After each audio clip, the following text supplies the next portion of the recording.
Chapter 6 Strange Fleeing Visitors and Getting Rid of Others. There sometimes seemed mysterious activities going on at night. A man with black hair and a black beard and gold teeth would show up and bring such goodies as coffee and other hard to get things. I think he had connections to America.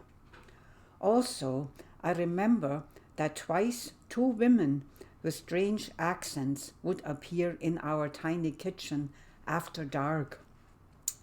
Vance Oma gave them a bite to eat and socks she had knitted. Afterwards, they quickly disappeared. They seemed to be on their way through. Where did they come from and where did they go in such a hurry?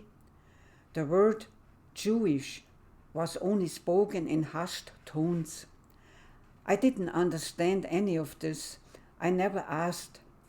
It was supposed to be a secret.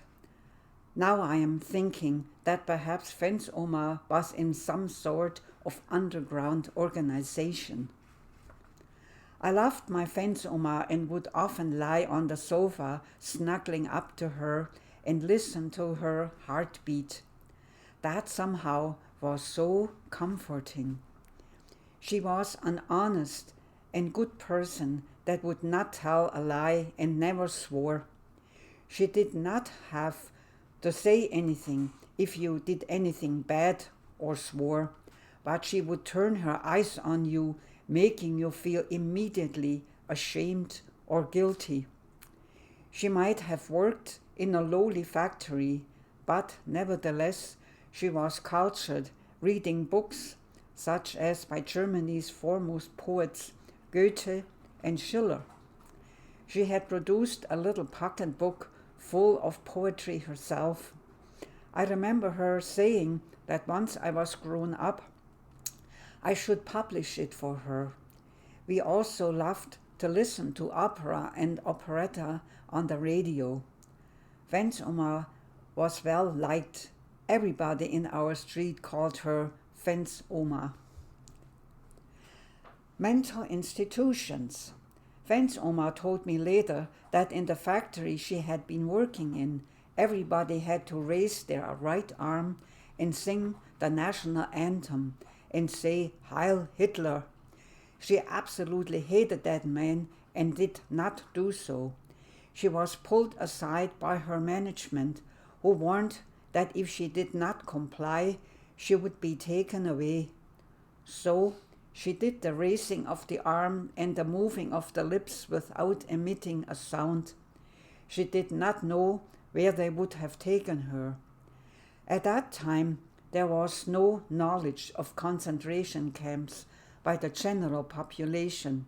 But if she was considered an enemy of the state, that is probably where she would have ended up.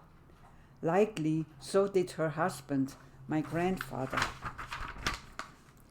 Regarding this, I must insert a bit of history about the mental institutions at that time.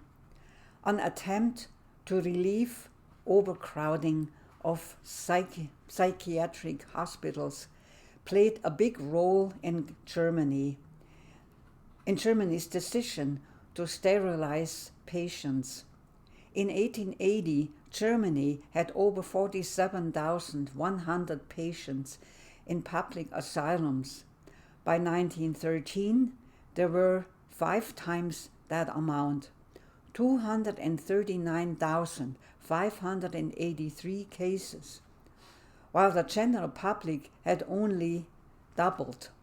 Despite that, 140,234 had died during World War I. They were quickly replaced. Between 1924 and 1929, the psychiatric hospital patients increased from more than 85,000 to over 300,000. After World War I, money was in short supply in Germany. What programs could be cut? This is where those hospitals came into play. In 1933, psychiatrists